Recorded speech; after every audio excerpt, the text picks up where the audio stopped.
Hello guys, welcome to common man reviews. ఈరోజు మనం రీసెంట్గా రిలీజ్ అయిన యక్షిని సిరీస్లో స్టోరీ ఏంటనేది ఈ వీడియోలో మనం తెలుసుకుందాం. ఓపెన్ చేస్తే కొంతమంది అందమైన యువతలు క్లాసికల్ డ్యాన్స్ చేస్తూ ఉంటారు. అక్కడ వాళ్ళ మాస్టర్ వాళ్ళు ఏ విధంగా చేస్తున్నారని అబ్జర్వ్ చేస్తూ ఉంటారు. అయితే కాస్త దూరంలో ఒక అందమైన వాయిస్ వినిపిస్తుంది. ఎవరా అని చాలా ఆతృతగా మాస్టర్ అటువైపు వెళ్తూ ఉంటే అక్కడ ఒక అందమైన అమ్మాయి డ్యాన్స్ చేస్తుంది. ఆ అమ్మాయి అందానికి, అమ్మాయి చేస్తున్న డ్యాన్స్కి చూసి ఇంప్రెస్ అయిన ఆ మాస్టరు ఆమె దగ్గరికి వెళ్తాడు. ఆమె దగ్గరికి వెళ్ళగానే ఒక అద్భుతమైన వాసన వచ్చేసరికి ఆమెను అడుగుతాడు, ఇది ఏ పర్ఫ్యూమ్ అని. వెంటనే ఆమె అతని దగ్గరికి వచ్చి కొంచెం సెక్సీగా నేచర్ అని చెప్తుంది. అయితే కట్ చేస్తే ఇద్దరు సెక్స్లో పాల్గొంటారు. ఇద్దరు సెక్స్ చేస్తున్న క్రమంలో ఆమె యక్షినిగా మారి అతన్ని చంపేస్తుంది. అయితే ఈ మూవీలో యక్షినిగా రోల్ ప్లే చేస్తుంది మన వేదిక గారు. అయితే ఆమెకి ఒక శాపం ఉంటుంది. అదేంటంటే, ఏ మానవుని ప్రేమ కోసమైతే యక్షధర్మాన్ని అతిక్రమించిందో అటువంటి 100 మంది మానవుల చేత తాను సెడ్యూస్ చేసి సెక్స్ చేసి వాళ్ళని చంపినప్పుడు మాత్రమే తనకి మళ్ళీ అల్కాపురిలో ప్రవేశం ఉంటుంది అని.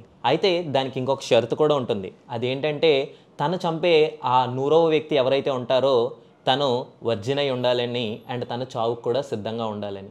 అందుకని చెప్పేసి ఆమె ఎలాగైనా సరే అల్కాపురిలోకి వెళ్ళాలన్న ఉద్దేశంతో ఒక ఆఫీస్లో జాయిన్ అవుతుంది. అక్కడున్న తన కొలీగ్ తను ప్రవీణ్ వైపు చూపించి, ఇగో ఇతను ఏదో డిప్రెషన్ స్టేట్లో ఉన్నాడు, సూసైడ్ కూడా చేసుకుందాం అనుకున్నాడు, ఇంకా చెప్పాలంటే అతను స్టిల్ వర్జిన్ కూడా అని. ఆ విషయం తెలుసుకున్న మాయ ప్రవీణ్కి దగ్గరై తనకి రెస్టారెంట్లో కలుద్దామని చెప్తుంది. సో రెస్టారెంట్లో తన కోసం వెయిట్ చేస్తూ ఉంటుంది.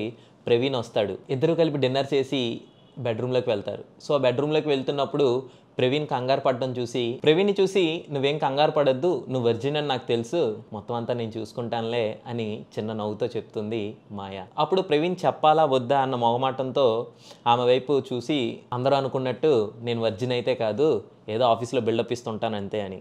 ఆ మాట విన్న మాయ చాలా కోపంతో ఆమె యక్షిని రూపాన్ని అతనికి చూపించి అతను భయపడుతుంది. దీంతో మనోడు కళ్ళు తిరిగి పడిపోతాడు. ఆ 100వ వ్యక్తిని చంపేసి తను ఎలాగైనా సరే అల్కాపురికి వెళ్ళిపోదాం అన్న తన కోరిక ఆవిరైపోతుంది. సో దాంతో ఆమె బాధపడుతూ చెట్టు మీద కూర్చొని ఏడుస్తూ ఉంటుంది. ఇది పక్కన పెడితే ఈ కథలో హీరో పేరు కృష్ణ. అతను ఒక హోటల్లో మేనేజర్గా వర్క్ చేస్తూ ఉంటాడు. అతనికి చిన్నప్పటి నుంచి ఒక కోరిక ఉంది. అదేంటి అంటే 100% ఒక అమ్మాయిని లవ్ చేసి తన్నే పెళ్లి చేసుకోవాలని, తన వర్జినిటీని ఎక్కడో కూడా పోగొట్టుకోకుండా పెళ్ళైన తర్వాత తన భార్యతోనే తన బెడ్ షేర్ చేసుకోవాలనుకుంటాడు. అలా అనుకున్న క్రమంలోనే వాళ్ళ ఇంట్లో వాళ్ళకి మంచి సంబంధం చూస్తారు. వాళ్ళ ఇంట్లో వాళ్ళందరికీ కూడా ఆ అమ్మాయి బాగా నచ్చుతుంది. మన కృష్ణ కూడా అమ్మాయి చాలా బాగా నచ్చుతుంది. అయితే పెళ్లి రోజు రానే వచ్చింది. అందరూ పెళ్లి హడావిడిలో ఉండగా ఇంతలో పెళ్లి కూతురు ఒకరితో ఫోన్ మాట్లాడుతూ ఉంటుంది.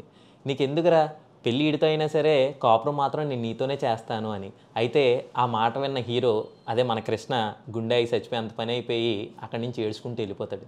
వెళ్ళిపోయి సూసైడ్ చేసుకుందామని ఒక చెట్టు దగ్గర ఉండి సూసైడ్ నోట్ రాసి చచ్చిపోదామని చెప్పేసి ఓ దగ్గర బాధగా కూర్చుంటే ఆ లెటర్ ఎగిరి మన యక్షిని దగ్గర పడుతుంది. అయితే తనకు కావాల్సిన క్వాలిటీస్ ఉన్న అబ్బాయి తినే అని గుర్తించిన యక్షిని వెంటనే అతని దగ్గరికి వెళ్ళి సూసైడ్ చేసుకోకుండా ఆపుతుంది. నేను కూడా ప్రేమలో విఫలమయ్యానని, ఈ ప్రపంచంలో నిజమైన ప్రేమకు వాల్యూ లేదని చెప్పేసి హీరో కృష్ణ వైపు చూస్తూ కన్నీళ్లు పెడుతూ నేనున్నాను అని ఒక నక్కవిన్యం చూపించేలాగా మాయ ఇందులో యాక్ట్ చేస్తుంది. వెంటనే హీరోకి ఒక కిస్ చేస్తుంది. హీరో చచ్చిపోదాం అనుకున్న తన థాట్ని మారిపోయి యక్షిని మీద తన ఫీలింగ్స్ రావడం స్టార్ట్ అవుతాయి. నెక్స్ట్ ఏం జరిగిందో తెలుసుకోవాలనుకుంటే మన నెక్స్ట్ వీడియోలో చూడండి. అంతవరకు stay tune to our channel.